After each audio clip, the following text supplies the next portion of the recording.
Hello बच्चा लोग मेरे, कैसे हैं आप सभी लोग और कैसी चल रही है आप सभी लोग की पढ़ाई लिखाई। तो आज की ये जो हमारी क्लास है, आज हम लोग इस क्लास में उपसर्ग और प्रत्यय के बारे में पढ़ेंगे।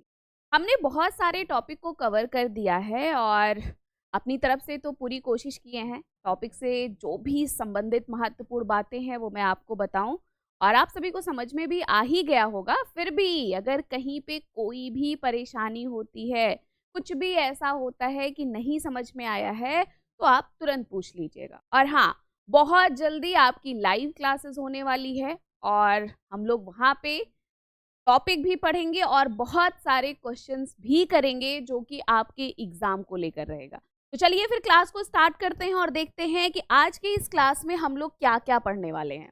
तो आज हम लोग क्या क्या पढ़ेंगे, उपसर्ग और प्रत्यय के बारे में जानेंगे। उपसर्ग क्या है, प्रत्यय क्या है, फिर उसके बाद उपसर्ग और प्रत्यय के जो भेद हैं उनको फिर हम लोग पढ़ेंगे।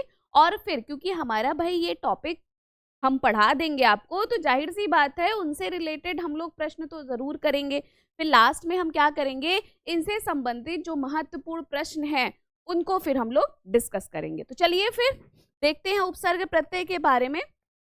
तो देखिए, अगर हम बात करते हैं उपसर्ग का, देखिए ये बहुत महत्वपूर्ण टॉपिक है, बहुत छोटा सा टॉपिक है, लेकिन अगर आप पेपर उठा के देखेंगे प्रीवियस ईयर जो हुआ है तो देखेंगे उपसर्ग प्रत्यय से आपके प्रश्न जरूर आए हैं। ठीक है, और इससे प्रश्न हर साल जरूर से जरूर आता भी है, तो बहुत ध्यान से पढ़िएगा। बहुत छोटा सा चैप्टर है, बहुत इजी सा चैप्टर है, मतलब एक बार पढ़ लेंगे तो कभी भी उपसर्ग प्रत्यय से प्रश्न पूछा जाएगा ना तो कभी गलती से भी आप गलत नहीं करेंगे। तो देखिए, अगर हम बात करते हैं उपसर्ग की, उपसर्ग क्या कहता है, ऐसे शब्दांश या शब्द जो किसी अन्य शब्द के पूर्व जुड़कर उसके अर्थ में परिवर्तन लाए या उसके जो अर्थ होता है उसमें क्या लाए, विशेषता लाए, उन्हें क्या कहते हैं, उपसर्ग कहते हैं। यानी कि प्रश्न आपका यहीं से बनना शुरू हो गया। आपसे प्रश्न पूछा जाए कि भाई जो उपसर्ग होता है वो कब जुड़ता है, आगे या पीछे, तो भैया जो उपसर्ग होता है वो क्या होता है, पूर्व में जुड़ता है, यानी कि पहले जुड़ता है। और क्या करता है वो,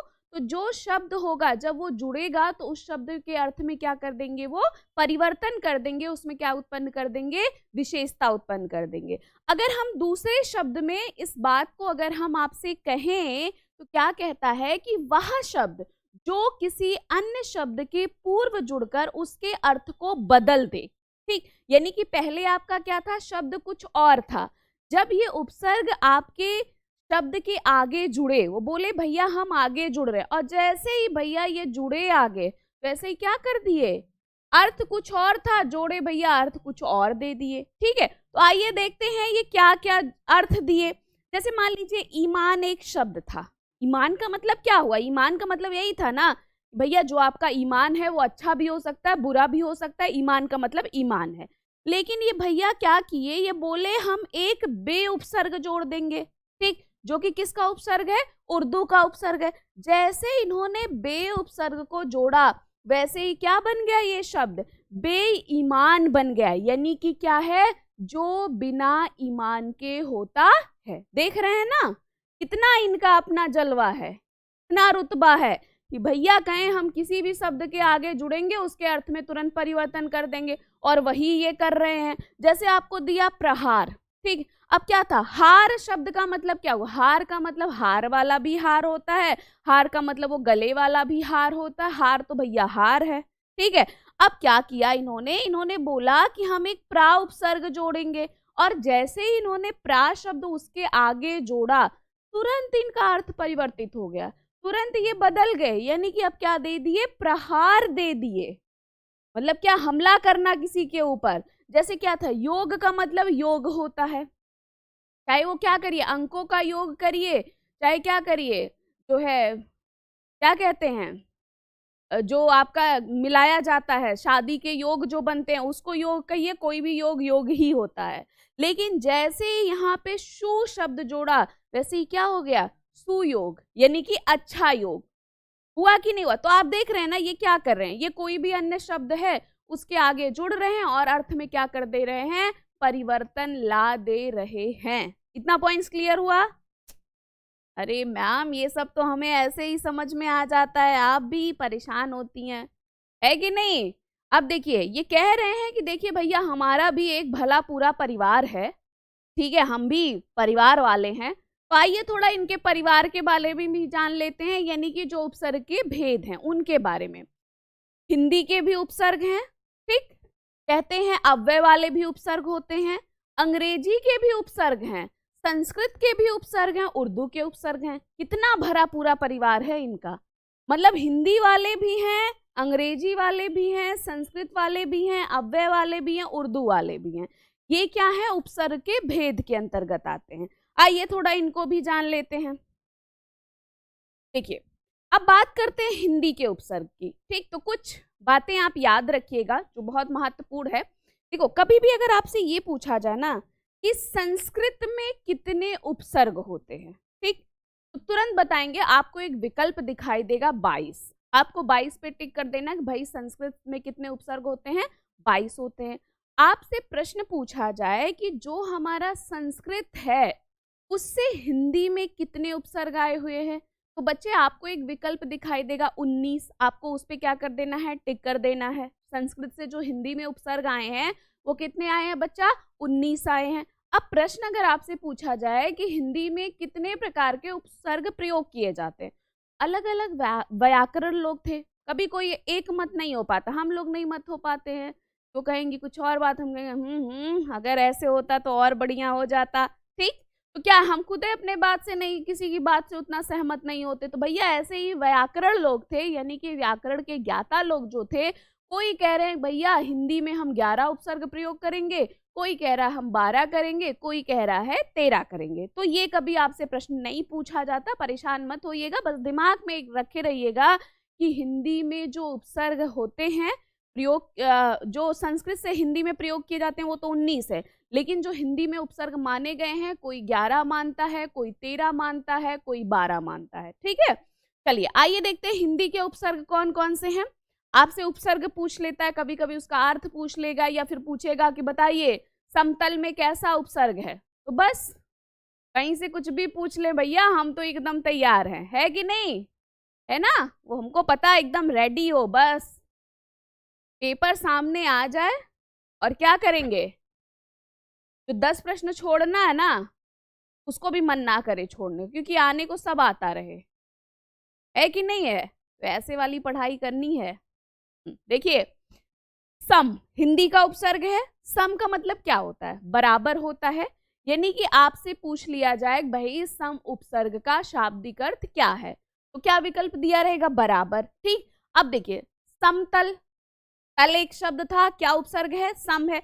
और हमेशा एक बात बच्चा मेरे याद रखिएगा, जब भी उपसर्ग देखना है, ठीक, तो क्या करेंगे, आपको पीछे ना एक पूरा पूरा शब्द दिखाई देगा, ठीक है, तो जब पीछे पूरा पूरा शब्द आप हटा लेंगे और जो आपको बचा हुआ शब्द दिखाई देगा वही आपका क्या हो जाता है, वही बच्चा आपका उपसर्ग होता है। जैसे जैसे फॉर एग्जाम्पल देख रहे हैं ना, यहाँ पे आपने पीछे देखा तो देखिए यहाँ पे तल शब्द दिया है कि नहीं दिया है, तल है ना, अब तल एक पूरा पूरा शब्द है कि नहीं, सम को हमने, इसका मतलब सम उपसर्ग हो गया कि नहीं हुआ, समदर्शी, दर्शी एक पूरा पूरा शब्द है कि नहीं, सम उपसर्ग हो गया ना। समकोण अगर आप देखेंगे तो बच्चा देखिए कोण एक पूरा शब्द हो रहा है कि नहीं, सम क्या हो गया, उपसर्ग के रूप में हो गया ना। हमेशा पीछे से देखिए उपसर्ग में, ये तो इजी है, जब भी उपसर्ग देखना है दिमाग में ये चीज आपको बैठा लेना है बच्चा, क्या करना है, उपसर्ग हमेशा आगे जुड़ता है, यानी कि आप पीछे वाले को देखेंगे, जहां पे आपको एक पूरा पूरा अर्थ वाला शब्द जो मिलेगा आप उसको हटा दीजिए, जो भी शब्द फिर बचा वाला शब्द रहेगा वही आपका उपसर्ग बन जाता, ठीक है ना। जैसे यहाँ पे देख रहे हैं ना समबाहु, अब देख रहे हैं ना बाहु एक शब्द है, सम बचा, समकालीन, कालीन एक शब्द हो रहा है कि नहीं। इसी तरह से अन का अर्थ क्या होता है, अगर आपसे पूछा जाए भाई अन उपसर्ग का शाब्दिक अर्थ क्या है, तो भाई बिना, नहीं भी होता है। जैसे अनपढ़ जो नहीं पढ़ा होता है, अनदेखा बिना देखा हुआ, ठीक है, अनसुना, आप देख रहे हैं ना, और देख रहे हैं किसी में भी आप देखें, जैसे अनजान लिखा ना, अब आप जब पीछे से देखेंगे जान एक पूरा शब्द हो रहा है कि नहीं हो रहा है, अन ही तो बच रहा है, बच रहा है कि नहीं बच रहा है, बिल्कुल बच रहा है, ठीक है। अब अनहोनी दिया था, अनहोनी अब क्या करेंगे, अन शब्द को हटा दिए, होनी शब्द को, तो अन ही तो बच रहा है ना। तो अब क्या हो गया, आपसे पूछा जाए अनहोनी में बताइए कौन सा उपसर्ग है, तो बता ले जाएंगे ना कि भाई यहाँ पे कौन सा है, अन प्लस होनी। होनी आपका एक पूरा शब्द है, अन क्या हो गया आपका उपसर्ग। जैसे अब आपसे पूछा जाए कि भाई अध शब्द का क्या अर्थ है, तो अध का मतलब क्या होता है, आधा होता है। जब ये किसी शब्द के आगे जुड़ेंगे तो उसका अर्थ में वो आधे से अर्थ देंगे। जैसे अध मरा, यानी कि क्या हुआ, पूरा नहीं मरे हैं, वो आधे मरे हुए हैं। ठीक, अब आप पीछे देखेंगे तो देखिए पीछे आपको एक मरा पूरा शब्द आ रहा है कि नहीं आ रहा है। अध कचरा, कचरा एक पूरा शब्द है कि नहीं, अध प्लस कचरा, अध जला, जला एक पूरा शब्द है कि नहीं, अध उपसर्ग के रूप में है ना। अध पका, पका पूरा शब्द है, अध उपसर्ग के रूप में है कि नहीं है। क्लियर हो रहा है ना बच्चा, समझ में आ रहा है। बहुत इजी सा चैप्टर है ये, बहुत इजी सा। बस वही है, जब तक नहीं जाने रहिए तब तक बहुत कठिन लगता है। जब ये सारे टॉपिक पढ़ लीजिए ना तो कभी प्रश्न गलत ही नहीं हो सकता। अब जैसे ऊ से पूछा जाए, ऊ का मतलब क्या होगा, उपसर्ग ऊंचा। जैसे उजड़ना, जड़ना आपका एक शब्द हो गया, उपसर्ग हो गया। चक्का एक शब्द हो गया, ऊ क्या लग गया इसमें। अब उचक्का में पूछा जाए बताइए कौन सा उपसर्ग है, बता ले जाएंगे ना। ऊ प्लस चक्का में टूटेगा, उपसर्ग हो गया, चक्का पूरा शब्द हो गया। उनका मतलब क्या होता है, एक कम। ठीक है, 29, उन प्लस 30 से बनेगा ना, उन प्लस 30। ठीक है, 39, 49, 59, यानी कि एक कम है ना, 60 में एक कम 59। ठीक है, 69 यानी कि क्या है, 70 में एक कम। अब देखिए औ का मतलब क्या होता है, बुरा या फिर नीचे, जैसे अवगुण। अब गुण आपका एक पूरा शब्द, अ उपसर्ग के रूप में। अवसर, सर एक पूरा शब्द, अवतार, अ एक पूरा शब्द, तर। ठीक है, अ प्लस चक में टूटेगा ना तो अ उपसर्ग हो गया, अघड़, घड़ में, घड़ आपका एक पूरा शब्द हो गया, अ उपसर्ग हो गया। इसी तरह से का मतलब क्या हो गया, बुरा। अब का से पूछा, ये हिंदी का उपसर्ग है का पूछा जाए शाब्दिक अर्थ तो क्या बताएंगे बच्चा, बुरा हो जाता है। जैसे अवगुण, सॉरी का, बुरा यानी कि कपूत। पूत आपका एक पूरा शब्द हो गया, का जुड़ा तो क्या हो गया, जो अच्छा पुत्र नहीं है उसी को क्या कहा जाता है, कपूत कहा जाता है। कु का नाना का मतलब क्या होता है, विभिन्न होता है, नाना प्रकार।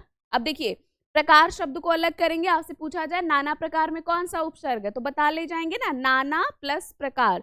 नाना उपसर्ग है, प्रकार आपका क्या हो गया, एक शब्द हो गया। नाना रूप, नाना उपसर्ग हो गया, रूप क्या हो गया आपका एक शब्द हो गया। कु का मतलब बुरा, जैसे कुरूप, कुपुत्र। ठीक है, आपका मतलब स्वयं, आप काज, आप सुनी, ये सारी चीजें आ जाइए। डन ना, इतना क्लियर हुआ ना सब। देखो कितना इजी सा था, जब तक नहीं समझे रहेंगे तभी तक। अब देखिए संस्कृत का उपसर्ग अति, अति संस्कृत का उपसर्ग है। अति उपसर्ग का क्या अर्थ है, आपसे पूछा जाए भाई अति जो है वो किसका उपसर्ग है, संस्कृत का है। कभी आपसे ये पूछ लिया जाए कि अति उपसर्ग का शाब्दिक अर्थ क्या होता है, तो अधिक। ठीक है, परे, उस पार, ऊपर, ये सारे क्या हो जाते हैं, अति उपसर्ग का क्या है बच्चा मेरे, शाब्दिक। अब जैसे देखिए अतिशय, अब सय आपका बच्चा, अब देखिए इसमें आपका अतिशय दिया ना, इसको अगर हम तोड़ेंगे तो किस में टूटेगा, अति प्लस सय में टूटेगा कि नहीं टूटेगा। यानी कि सय आपका एक पूरा शब्द है और आपका क्या हो गया, अति प्लस ईयू में टूटेगा कि नहीं टूटेगा। ये अगर हम अतियु को तोड़ेंगे तो ये अति प्लस यू में टूटेगा ना भाई, ई में ई जुड़ेगा, बड़ी ई हो जाएगा। तो अति उपसर्ग, अतिकाल, अति मानव, अति प्लस 4, अत्यंत, अतिक्रमण, कुछ भी दिया रहे आप देखेंगे ना। आप जैसे मान लीजिए अति प्लस, अब इसमें अगर आप कंफ्यूज हो कि अत्यंत में कैसे है, तो इसको जब हम तोड़ेंगे बच्चे मेरे तो अति प्लस अंत में टूटेगा कि नहीं टूटेगा, यानी कि अंत प्लस अति। आपने पढ़ा ना यड़ संधि, तो यहाँ पे देख रहे हैं ना अति उपसर्ग के रूप में आ रहा है कि नहीं आ रहा है, क्लियर हो रहा है ना।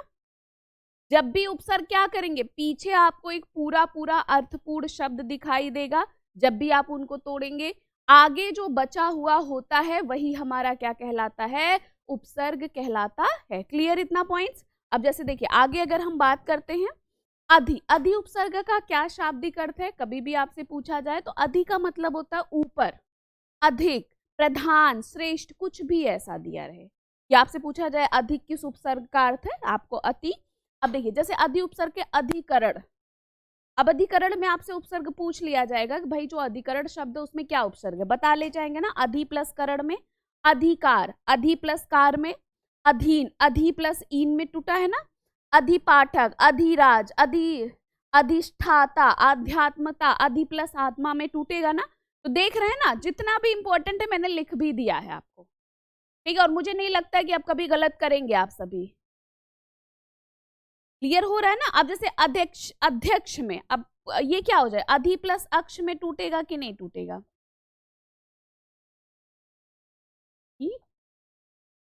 प्लस अक्ष, यड़ संधि वाला। तो देखिए अधि प्लस अक्ष में टूटा ना, आधा ध्या हो जाएगा, उसका या हो जाएगा, अध्यक्ष हो गया। क्लियर ना बच्चा मेरे, डन ना, बहुत बढ़िया बहुत बढ़िया। मुझे पता है आप सभी को सब समझ में आ रहा है, सब पता भी है, बस एक बार, सिर्फ एक बार उसका रिवीजन हो जाए के बाद कभी उससे प्रश्न गलत ही नहीं हो सकता है कि नहीं।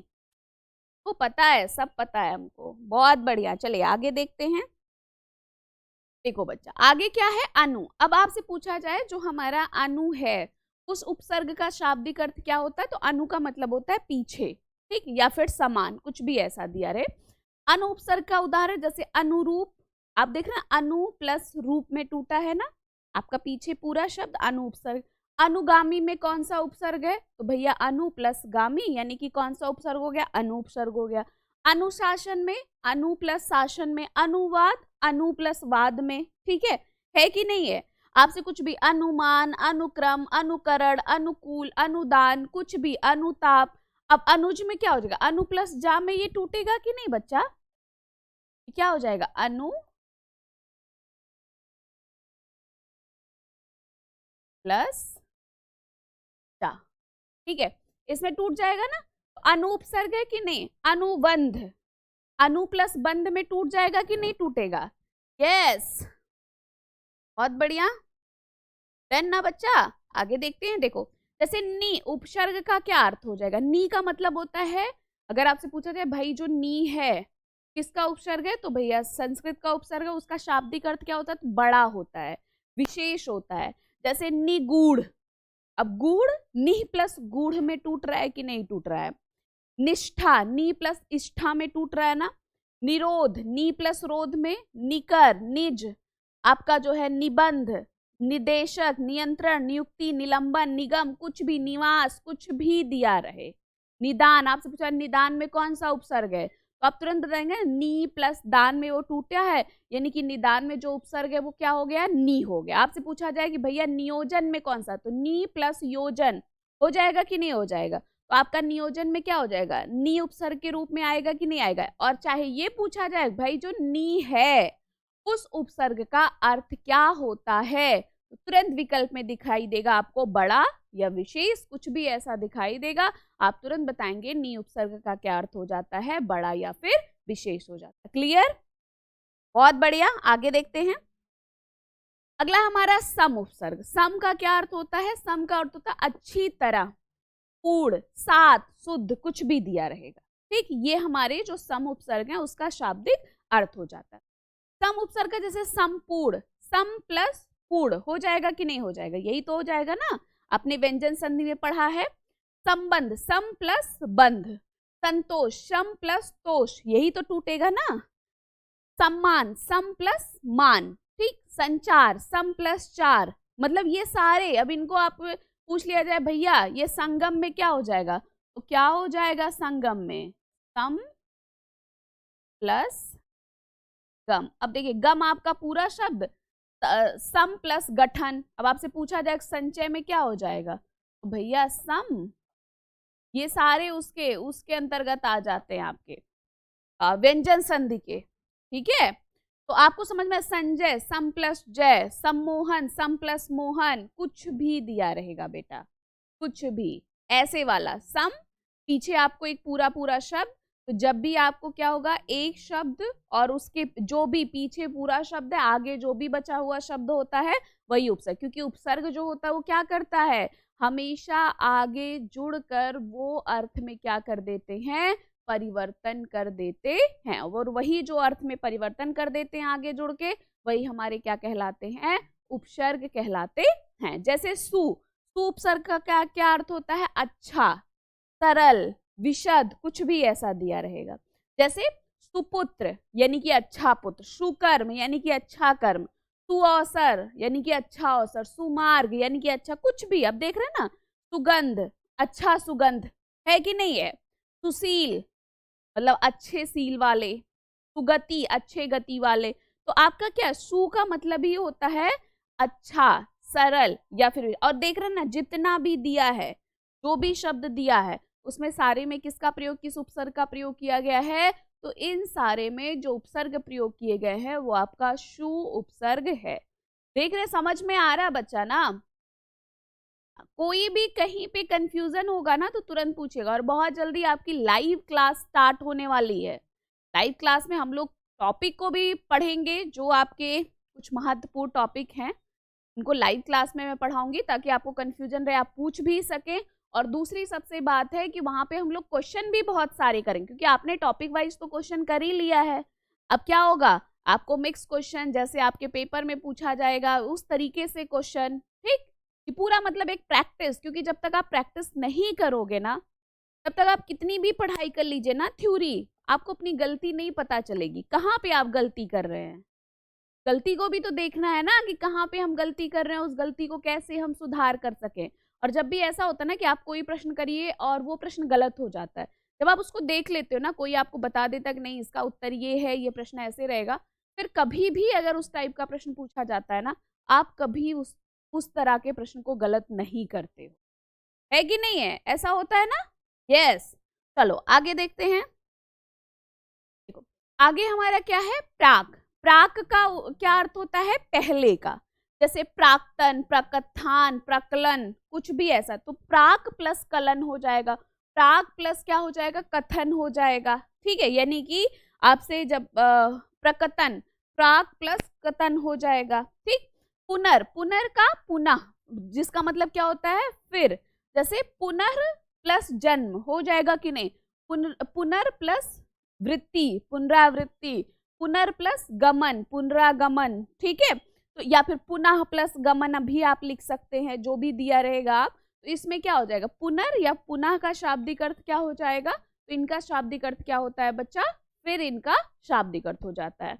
पुरश या फिर पुरः, ये विसर्ग संधि के अंतर्गत आते हैं। पुरश या फिर पुरः का क्या अर्थ होता है, सामने या फिर आगे।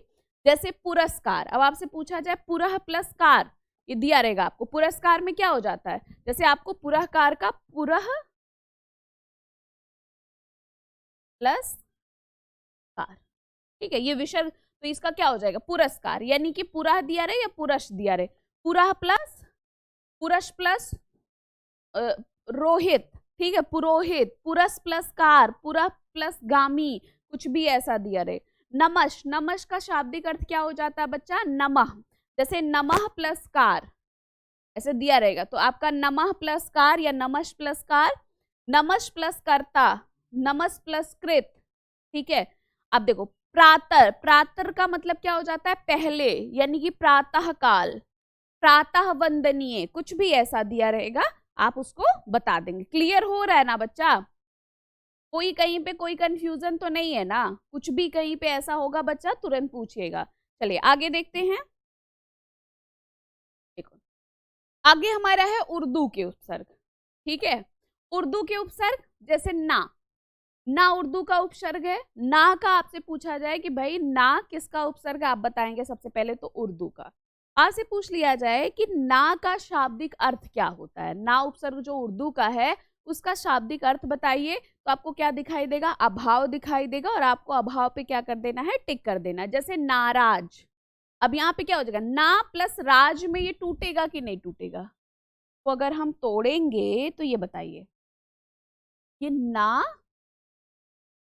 प्लस राज में टूटेगा कि नहीं, भाई राज हमारा एक पूरा शब्द हो गया, ना प्लस लायक में टूटेगा कि नहीं।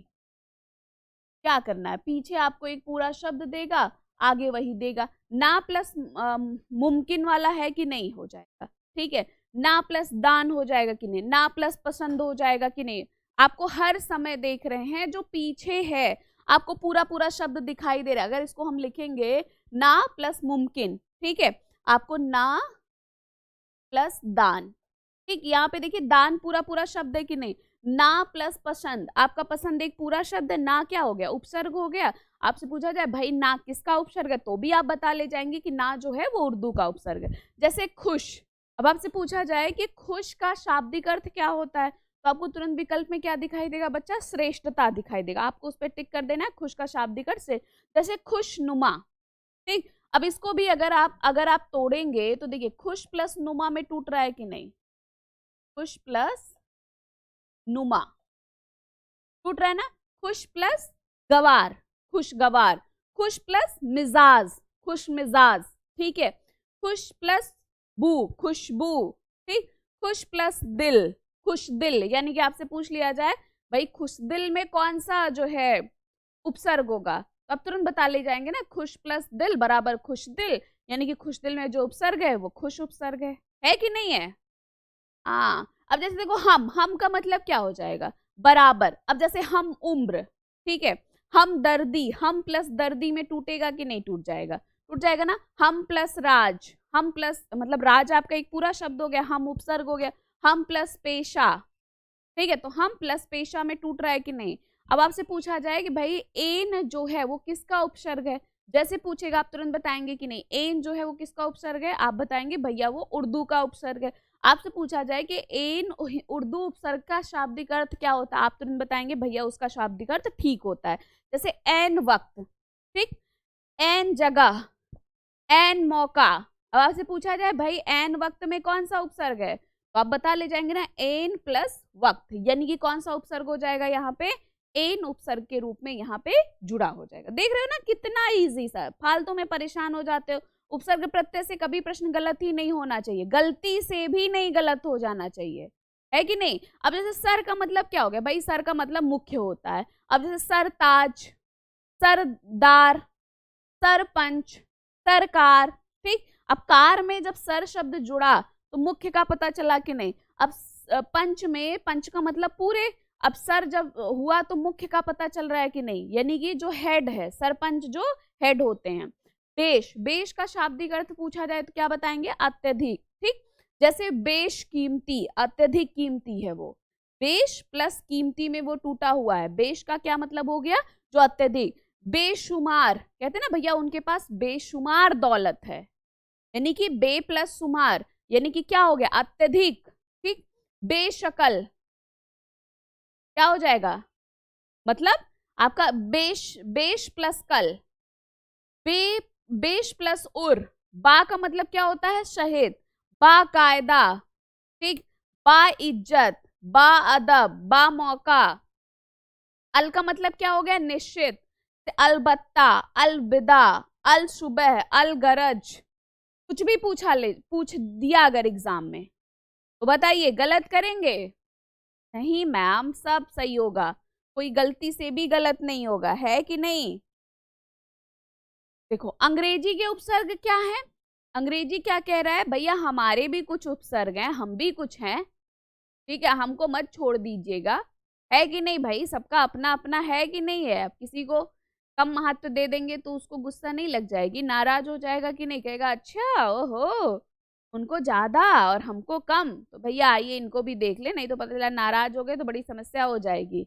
अब देखो सब उर्दू उपसर्ग है, सब का शाब्दिक अर्थ क्या होता है, अधीन, जैसे सब registrar.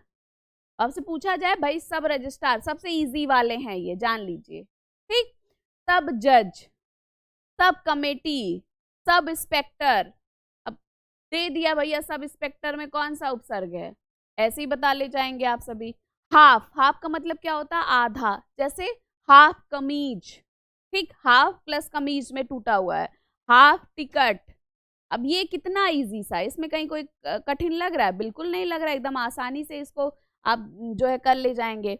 Half pant, half shirt, कुछ भी लिख के दे दिया, कौन सा उपसर्ग है हाफ शर्ट हाफ पैंट में, आप तुरंत बताएंगे भैया अंग्रेजी उपसर्ग है, ठीक। को मतलब सहित, कोऑपरेटिव, कोऑपरेशन, को एजुकेशन, को का शाब्दिक अर्थ तो सहित, को किसका उपसर्ग है, तुरंत बताएंगे भैया ये हमारे अंग्रेजी भैया के उपसर्ग, ठीक। हेड, हेड का मतलब क्या होता है? मुख्य। हेड मास्टर बोलते हैं ना भैया, हेड मास्टर साहब हैं। हेड ऑफिसर, ठीक है, head office, head clerk, head boy, कुछ भी ऐसा दिया रहेगा। तो ये हेड का मतलब क्या हो गया? हेड का मतलब मुख्य। वाइस, वाइस का मतलब क्या हो जाता है बच्चा? वाइस का मतलब होता है सहायक, जैसे वाइस सराय, वाइस चांसलर, ठीक, वाइस प्रेसिडेंट, कुछ भी लिख के दिया। ये सारे किसके उपसर्ग हैं बच्चा? ये सारे आपके अंग्रेजी के उपसर्ग हैं। बताइए यहां तक सभी को डन, क्लियर ना? बहुत बढ़िया, बहुत बढ़िया। तो देखिए कुछ बातें, जो हमारे उपसर्ग है उनकी कुछ विशेषताएं भी है। क्या क्या है? सबसे पहला ये कह रहे हैं कि जो हम हैं, हमें ऐसा वैसा मत समझिएगा, हमारा भी अपना जलवा है, ठीक है। अगर हल्के में लिए तो फिर समझ जाइएगा, तो भैया हल्के में नहीं ले रहे हैं आपको, ठीक है, हम देख रहे हैं, आप पे भी थोड़ा नजर डाल रहे हैं। ये कह रहे हैं कि नवीन शब्द रचना में सहायक होते हैं। क्या बात है भैया, ठीक है। ये भाषा की शब्दावली बढ़ाकर उसे क्षमतावान बनाते हैं। ये शब्दों में विशेषता उत्पन्न करते हैं, अतः शब्दों में नवीनता दिखने लगती है इनसे। जब भाई ये बिल्कुल आगे जुड़कर क्या करते हैं? शब्द में विशेषता ये उत्पन्न कर देते हैं। करते हैं कि नहीं करते हैं? बिल्कुल करते हैं भैया, ठीक है, अपना इनका जलवा है। विलोम शब्द बनाने में सहायक होते हैं। आप पढ़ेंगे विलोम शब्द तो आप पढ़ेंगे उपसर्ग से बनने वाले विलोम शब्द, ठीक। इनका प्रयोग उत्पत्ति मूल के शब्द के साथ ही किया जाता है, जैसे संस्कृत के उपसर्ग तत्सम शब्द के साथ और हिंदी के उपसर्ग तत्भव शब्द के साथ आते। ये वाला मतलब इनका क्या कह रहे हैं? ये कह रहे हैं कि हम भैया अपने बिरादरी के साथ रहते हैं, हम किसी अन्य के साथ नहीं जाते हैं। मतलब जैसे होता नहीं, जब हम शादी ब्याह में जाते हैं तो क्या करते हैं? अपने अपने टाइप के लोग को ढूंढते हैं। जैसे खाना खाने का टाइम होता है तो क्या है, थोड़े ना उनके साथ आदमी जाएगा खाना खाने, जो कहेंगे no no no no no, बस बस बस बस जरा सा मैं डाइटिंग पे हूँ, या फिर मैं नहीं खा सकती, बहुत ज़्यादा कितना ऑयली है। तब आदमी किसको ढूंढता है? आदमी उसको ढूंढता है जो भैया आए हैं तो स्पेशली खाना खाने के लिए ही ना, तो दबा के खाए भैया, चलिए एक प्लेट चाट भी हो जाए, पानी पूरी भी हो जाए तो वो भी खा लें एकदम। कि मतलब वो जो फोटोग्राफर है ना, वो सीधे पहला उसी पे लगाता है कि अच्छा ओहो बता रहे कितना खाना ली है ये, ठीक है। तो उसी तरह से ये भी कह रहे हैं कि भैया हमारा जो प्रयोग है ना, वो हम अपने टाइप के लोग, मतलब संस्कृत के अगर उपसर्ग हैं तो तत्सम शब्द के साथ रहेंगे, और अगर हिंदी के उपसर्ग हैं तो किसके साथ प्रयोग किए जाएंगे? तो भैया तत्भव शब्द के साथ प्रयोग किए जाएंगे। डन ना? क्लियर? इनकी विशेषता समझ में आया ना इनके बारे में? चलो बहुत बढ़िया, आगे आइए देखते हैं थोड़ा सा प्रत्यय के बारे में। प्रत्यय कह रहे हैं कि प्रत्यय शब्द दो शब्दों से मिलकर बनता है, यानी कि इनके दो शब्द कौन से हैं जिनसे ये मिलकर बनते हैं? तो प्रति और ऐसे मिलकर बनते हैं, ठीक है। प्रति का मतलब होता है साथ में पर बाद में, ठीक, और ए का मतलब होता है चलने वाला। इस अनुसार प्रत्यय का मतलब क्या हुआ कि साथ में पर बाद में जो चलने वाला होता है वही हमारा क्या कहलाता है? प्रत्यय। यानी कि प्रश्न बनना आपका शुरू हो गया। आपसे प्रश्न पहला पूछा कि भाई जो प्रत्यय है वो कितने शब्दों से मिलकर बनता है, तो बस आप कहोगे भैया दो शब्द, ठीक। आप कहोगे प्रति प्लस ए। अब आपसे प्रश्न पूछा जाएगा जो प्रति है उसका क्या है, तो कहेंगे साथ में पर बाद में। ए का क्या अर्थ है? चलने वाला। यानी कि क्या हुआ, जो प्रत्यय हुआ वो साथ में तो चलते हैं, लेकिन कब चलते हैं? बाद में चलते हैं, ठीक। मतलब वह शब्द जो किसी अन्य शब्द के पश्चात जुड़कर उसके अर्थ को बदल दे उन्हें प्रत्यय कहते हैं। उपसर्ग क्या होता है?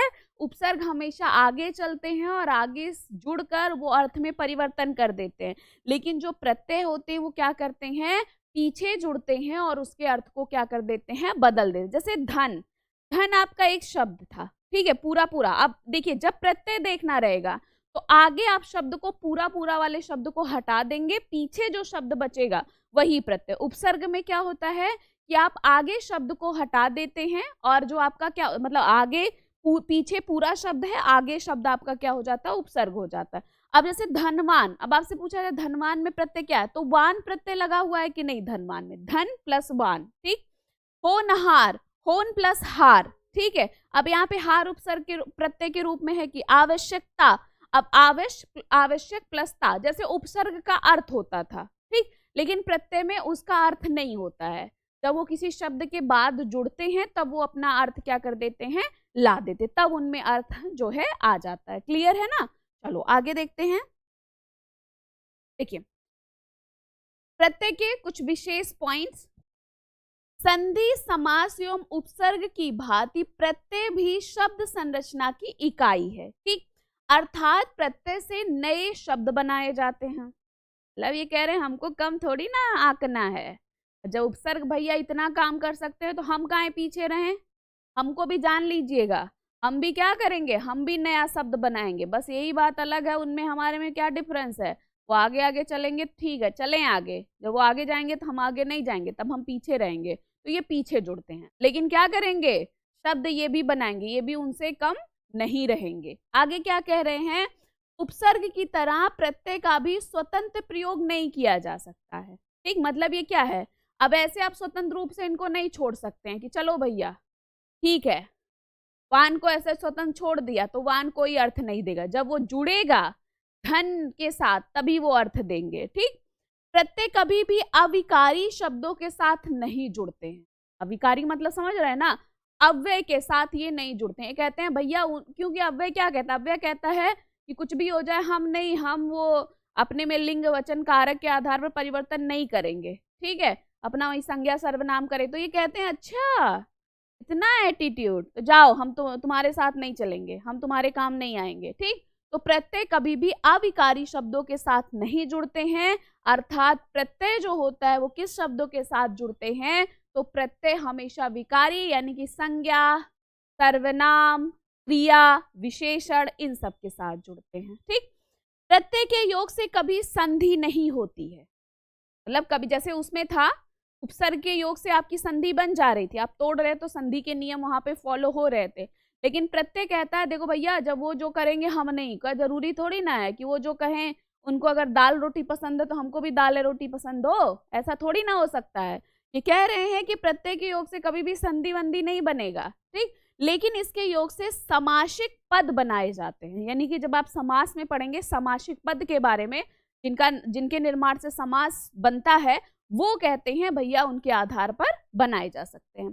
प्रत्यय अव्यय के स्वरूप होते हैं क्योंकि इनका रूप लिंग वचन कारक काल के आधार पर नहीं बदलता। मतलब ये स्वरूप उसी के होते हैं, लेकिन कभी भी ये अविकारी शब्द के साथ यानी कि अव्यय के साथ नहीं जुड़ते हैं। क्यों इनका क्यों ये कह रहे हैं कि ये प्रत्यय जो होते हैं वो अव्यय के स्वरूप होते हैं, क्योंकि इनका अपना कोई अस्तित्व नहीं होता। इनको आप नहीं परिवर्तित कर सकते हो कि ऐसे वान को ऐसे ही परिवर्तित कर दीजिए, इस आधार पर इनको नहीं किया जा सकता। क्लियर हुआ ना सारे पॉइंट्स। चलो बहुत अच्छे, आगे देखते हैं। देखिए प्रत्यय की अगर भेद की बात करें, छोटा परिवार है इनका, सुखी परिवार है, ठीक। तो जैसे यहाँ पे प्रत्यय के भेद, यहाँ पे प्रत्यय लिख लीजिएगा।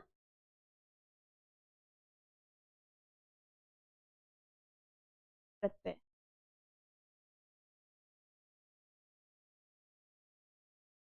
अच्छे से लिख दे, नहीं तो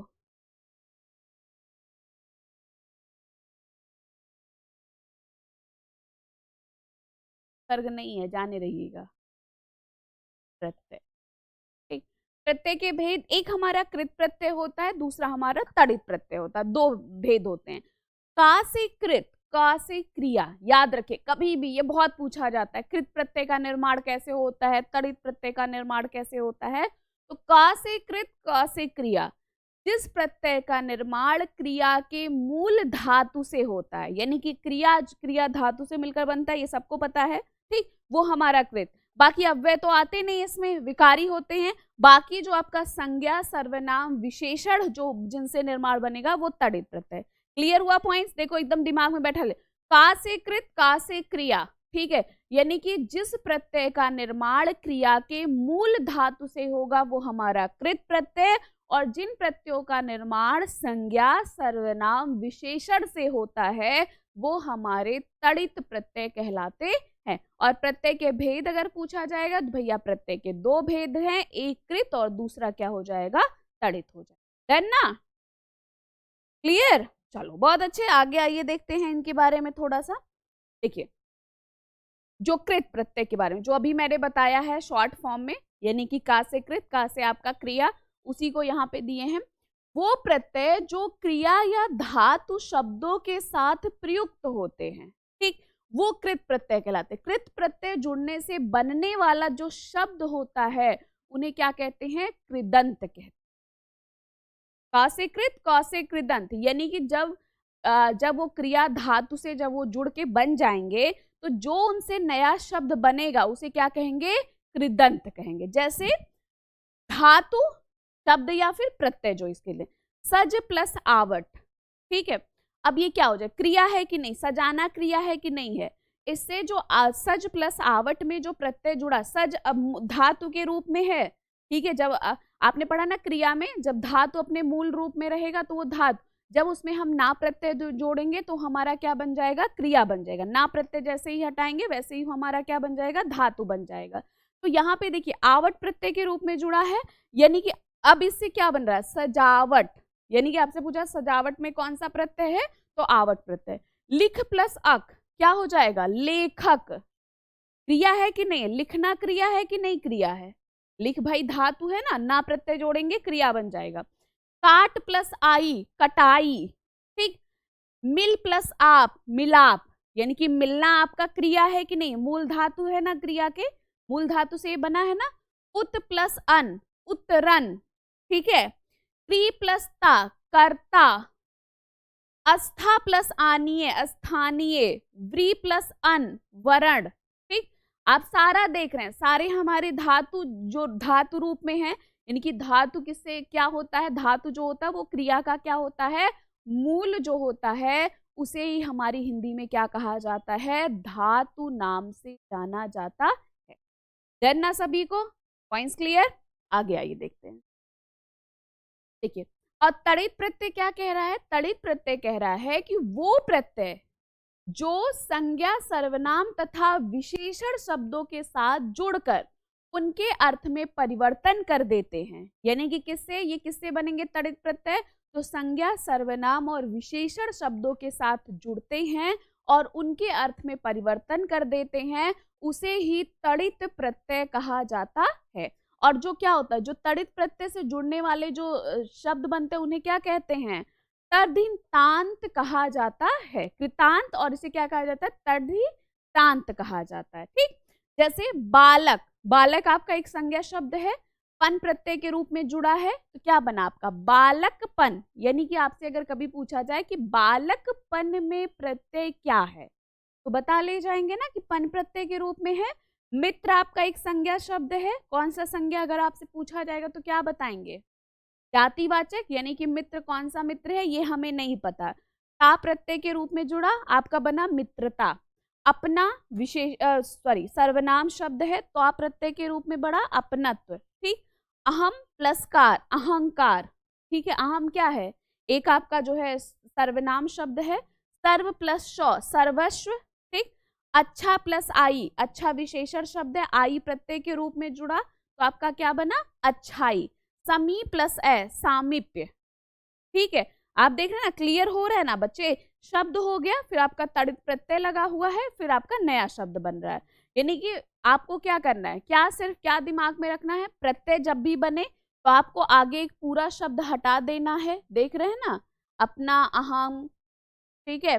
सर्वस्व, अहम प्लस कार आपने पढ़ा है, विसर्ग संधि में आप पढ़े हैं इसके व्यंजन संधि में, ठीक है। तो ये आप देख रहे हैं ना, हमेशा जब भी आपको उपसर्ग देखना है तो क्या करना है, हमेशा पीछे आपको एक पूरा शब्द मिलेगा, आगे कुछ आधा अधूरा सा दिखाई देगा, आप वो उपसर्ग, और प्रत्यय में हमेशा क्या हो जाता है, आपको आगे पूरा शब्द दिखाई देगा और पीछे जो बचे हुए रहेंगे उन्हें आप क्या बोलोगे, प्रत्यय नाम देंगे। Clear, done.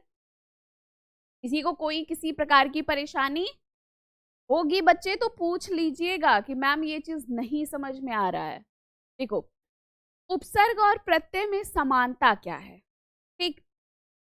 समानता, यानी कि कुछ तो भैया दोनों में समान रहेगा ना, जब खानदानी लोग हैं तो कुछ तो मैच करेगा ही करेगा, है कि नहीं है। तो दोनों नए शब्द के निर्माण के साधन हैं। ठीक, क्या बात है, कुछ कोई आगे से कोई पीछे से, लेकिन शब्द का निर्माण। दोनों शब्दों को नया रूप एवं अर्थ प्रदान करते हैं। मतलब दोनों क्या करते हैं, शब्दों को नया अर्थ देते हैं और नया रूप उनको प्रदान करते हैं। दोनों का ही प्रयोग स्वतंत्र रूप से नहीं होता है, मतलब हमेशा इनका जो प्रयोग किया जाता है वो हमेशा उपसर्ग में आगे लग के किया जाता है, प्रत्यय में क्या होता है, पीछे लग के, लेकिन इनका प्रयोग स्वतंत्र रूप से कभी भी नहीं किया जा सकता। ठीक है, अगला देखिए, उपसर्ग और प्रत्यय में क्या अंतर है। आइए थोड़ा इनके अंतर भी जान लें। तो शब्दों के आरंभ में लगने वाले शब्द जो अर्थ परिवर्तन कर दें उपसर्ग हैं। प्रत्यय क्या कह रहे हैं कि भैया हम आगे नहीं लगेंगे, तो वो आगे आगे चल रहे हैं तो हम थोड़ी ना आगे चलेंगे, हम पीछे रहेंगे। तो ये कह रहे हैं कि हम शब्दों के अंत में लगने वाले शब्द हैं जो अर्थ में परिवर्तन कर देते हैं। ये कह रहे हैं कि उपसर्ग शब्द आरंभ में जुड़कर नए शब्द बनाते हैं, वही आरंभ में जुड़कर। प्रत्यय जो होते हैं ये शब्दांत में जुड़कर नए शब्द बनाते हैं, यानी कि शब्द के अंत में जुड़कर नए शब्द। बात वही कह रहे हैं। ठीक है, उपसर्ग जुड़ने का मुख्य मतलब बदल सकता है, यानी कि क्या है, जो मेन मतलब है वो बदल सकता है। प्रत्यय जुड़ने पर मुख्य मतलब मूल शब्दों के इर्द गिर्द ही रहता, मतलब ये पूरा अर्थ ही परिवर्तन कर देते हैं जब ये जुड़ेंगे। ठीक, लेकिन जो प्रत्यय रहेंगे, प्रत्यय से जब हम शब्द बनाएंगे तो क्या करेंगे, उसी के जैसे मान लीजिए आपने जो है सजावट लिखा, आवट प्रत्यय के रूप में, सजा प्लस आवट में जुड़ा। ठीक, तो आप देख रहे हैं ना कि वो उसके इर्द गिर्द ही रहता है, मतलब बहुत ज्यादा डिफरेंस। लेकिन ईमान में आप बे उपसर्ग जोड़ देंगे तो बेईमान हो जाएगा, यानी कि पूरा अर्थ वो परिवर्तन कर देते हैं। कर देते हैं कि नहीं कर देते हैं। तो ये क्या है, इनका उपसर्ग जुड़ने से मुख्य मतलब जो होगा वो बदल जाएगा, लेकिन प्रत्यय जोड़ने पर क्या हो जाता है, उनका जो अर्थ होता है उनके इर्द गिर्द ही क्या करते रहते हैं, घूमते रहते हैं। जैसे पराक्रम, ठीक है, क्रम आपका एक शब्द था, इसमें परा उपसर्ग आपने जोड़ा। इसमें क्या है, सफलता, सफल प्लस ता, यानी कि जो सफलता शब्द आपको नया शब्द मिला, ठीक, वो क्या हुआ, वो सफल के इर्द गिर्द ही घूम रहा है कि नहीं घूम रहा है। तो ये हमारे उपसर्ग और प्रत्यय में क्या अंतर है वो हमने आपको बताया। क्लियर, किसी को किसी प्रकार की परेशानी नहीं ना, बहुत बढ़िया। आइए देखिए, आपने टॉपिक तो पढ़ लिया, ठीक है ना। अब आइए कुछ प्रश्न देखते हैं और देखते हैं कि भाई आप कितने प्रश्न सही करते हो। आप खुद को अपना आकलन करिए कि प्रश्न आपका कितना सही हो रहा है, और अगर प्रश्न गलत हो रहा है तो क्यों और कहाँ गलत हो रहा है। तो देखिए, पहला प्रश्न आपसे पूछा है कि निर्वाह में प्रयुक्त उपसर्ग क्या है। नि है, निह है, निर है, निरी है। निर्वाह कितना इजी सा है भाई, निर प्लस वाह में टूटेगा कि नहीं टूटेगा, यस, सी वाला, निर प्लस वाह में टूटेगा, तो हमारा जो निर है वो यहाँ पे सी जो विकल्प हो जाएगा वो इस प्रश्न का सही उत्तर होगा, है कि नहीं है। चलो बहुत बढ़िया, आगे देखते हैं। कृदंत प्रत्यय किन शब्दों के साथ जुड़ते हैं, संज्ञा, सर्वनाम, विशेषण या फिर क्रिया। क से कृदंत और क से, यस, बहुत बढ़िया। हाँ भाई, किससे, का से कृदंत, का से क्रिया।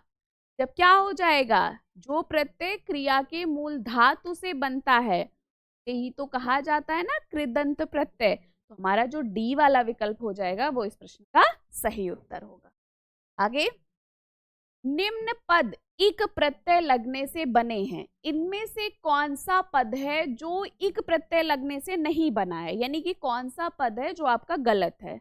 दैविक, सामाजिक, भौमिक, प्राक्षिक।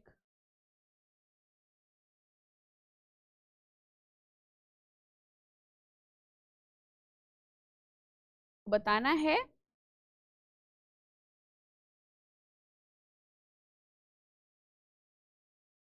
देखो, दैव प्लस इक, सामाज प्लस इक, भौम प्लस इक, लेकिन प्रच्छ प्लस इक नहीं होता है, नहीं बनेगा, प्रच्छ नहीं कोई शब्द बन पा रहा है। ठीक है, तो इसीलिए यहाँ पे ये वाला जो आपका विकल्प है इसी में इक प्रत्यय का प्रयोग नहीं किया गया है। बाकी जितने भी आपके विकल्प थे ए बी सी, सभी में इक प्रत्यय का प्रयोग, क्योंकि प्रक्ष कोई ऐसा शब्द नहीं है। और शब्द जब प्रत्यय बनाइए तो भाई अर्थपूर्ण भी तो शब्द होना चाहिए ना, तो इसलिए आपका डी वाला जो विकल्प है बच्चा वो गलत है। आगे देखते हैं, किस शब्द की रचना प्रत्यय से हुई? अभियोग, व्यायाम, अपमान, इनमें से कोई नहीं। प्रत्यय से किस शब्द की जो रचना है वो प्रत्यय से हुई है?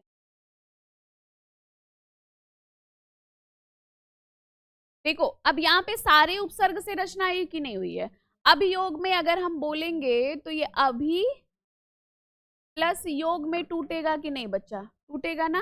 बी प्लस आयाम, बी प्लस आयाम, ठीक है। अप प्लस मान, सारे उपसर्ग में टूट रहे हैं, तो आपका क्या हो जाएगा भाई? यहाँ पे किसी का भी प्रत्यय से निर्माण नहीं हुआ है, यानी कि इनमें से कोई नहीं। ठीक है, आगे देखते हैं। बेइंसाफी में प्रयुक्त उपसर्ग क्या है? बे है, इन है, वेई है, वेइन है। बेइंसाफी में प्रयुक्त उपसर्ग क्या है? बहुत बढ़िया, यस, बे, यही तो उपसर्ग है ना, उर्दू का उपसर्ग है। चलो आगे देखते हैं। निम्न में से उपसर्ग रहित शब्द कौन सा है? सुयोग, विदेश, अत्यधिक, सुरेश। किसमें उपसर्ग का प्रयोग नहीं किया गया है? सुयोग में नहीं किया गया है, विदेश में नहीं किया गया, अत्यधिक में नहीं किया गया, सुरेश में नहीं किया गया। हाँ, बहुत बढ़िया। यहाँ पे देखो, सु प्लस योग, सु प्लस योग बना है ना, वी प्लस देश, ठीक है, अति प्लस अधिक, बचा हमारा ये सुरेश। यही जो है उपसर्ग रहित शब्द है, बाकी सारे क्या किए गए हैं? उपसर्ग का सब में प्रयोग हुआ है। आगे देखते हैं। विज्ञान शब्द में प्रयुक्त उपसर्ग क्या है? विज्ञ है, ज्ञान है, वी है, अन है। विज्ञान में क्या हो जाएगा? वी प्लस ज्ञान, यानी कि हमारा जो सी वाला विकल्प है वो इस प्रश्न का सही उत्तर है। चिरायु में उपसर्ग क्या है? ची है, चिर है, यू है, आयु है। उपसर्ग बताना है। बहुत बढ़िया, यस, चिर प्लस आयु, हमारा बी वाला जो विकल्प है वो इस प्रश्न का सही उत्तर। आगे देखते हैं। धुंधला में प्रयुक्त प्रत्यय कौन सा है? धू, धुंध, ला, इनमें से कोई नहीं। प्रत्यय बताना है। धुंध प्लस ला, यस। चलो आगे बताइए। दोष हरता में प्रत्यय का चयन करना। हरता, हर, हत, हारी। दोष हरता में प्रत्यय, पीछे आगे पूरा शब्द, यस, क्या हो जाएगा? दोष प्लस हरता, ए वाला विकल्प क्या हो जाएगा हमारा? सही हो जाएगा। आगे बताइएगा। किस शब्द में उपसर्ग नहीं है? अपवाद, पराजय, प्रभाव, ओढ़ना।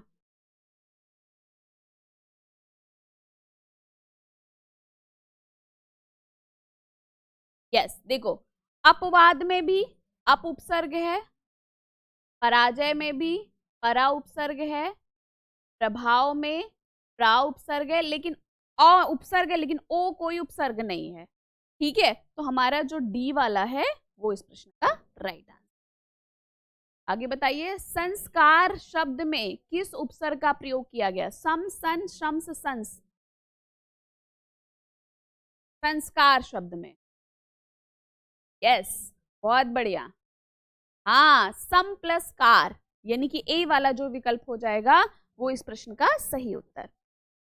पुरोहित में उपसर्ग क्या है? पुरश, पुरह, पुरा, पुर। आप सभी को बताना है पुरोहित में उपसर्ग। हाँ, क्या हो जाएगा? पुरह, पुरा नहीं होगा, पुरस भी नहीं होगा, यस, बी वाला विकल्प।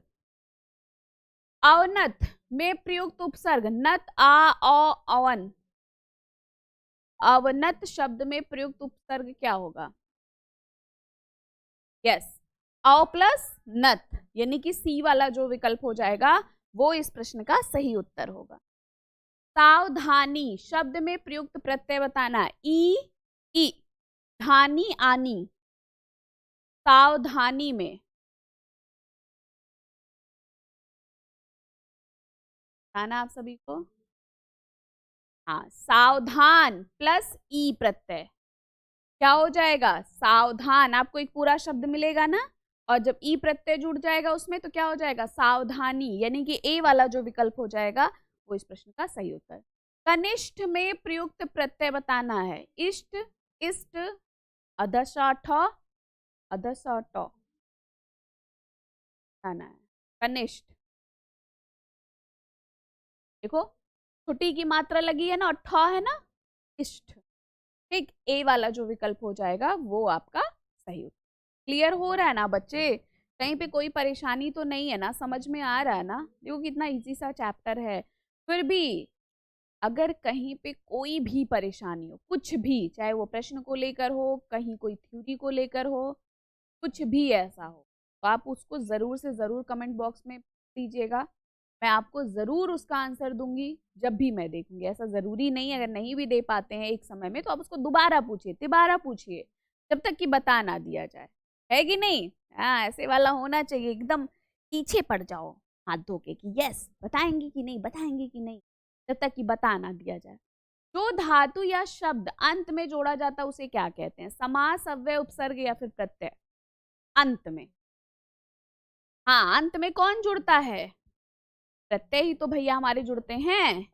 यस, आगे प्रख्यात में प्रयुक्त उपसर्ग क्या है, प्र, त, प्रख, आत, उपसर्ग बताना है। प्रख्यात में प्रयुक्त उपसर्ग प्र प्लस ख्यात, ठीक है, ए वाला जो विकल्प हो जाएगा वो इस प्रश्न का सही उत्तर। उपसर्ग का प्रयोग होता है शब्द के आदि में, शब्द के मध्य में, शब्द के अंत में, इनमें से कोई नहीं। उपसर्ग जो होते हैं उनका प्रयोग कहाँ होता है, शब्द के आदि में होता है, शब्द के मध्य में होता है, शब्द के अंत में होता है, इनमें से कोई नहीं।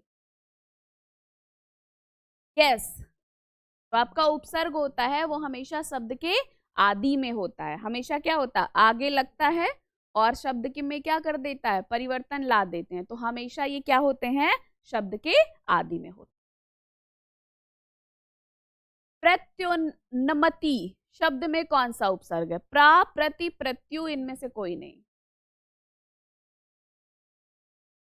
यस यस, प्रत्युन्नमति में जो शब्द है उसमें कौन सा उपसर्ग है, प्रति, यानी कि बी वाला जो विकल्प हो जाएगा वो इस प्रश्न का सही उत्तर होगा। डन। तो ये था हमारा उपसर्ग और प्रत्यय की क्लास। अपनी तरफ से तो मैंने बच्चा पूरी कोशिश की है आपको उपसर्ग और प्रत्यय को समझाने की, फिर भी कहीं पे कोई परेशानी हो तो आप जरूर पूछिएगा। चलिए फिर मिलते हैं अगली क्लास में और डिस्कस करेंगे आपके साथ बहुत सारी बातें। बहुत जल्दी मैं लाइव भी आने वाली हूँ, फिर तो भी डाउट रहेगा ना वो तुरंत क्लियर हो जाए। चलिए फिर, थैंक यू बच्चा, टेक केयर, बाय बाय, ख्याल रखिएगा अपना, पढ़ते रहिए, मस्त रहिए। थैंक यू बच्चे, थैंक यू।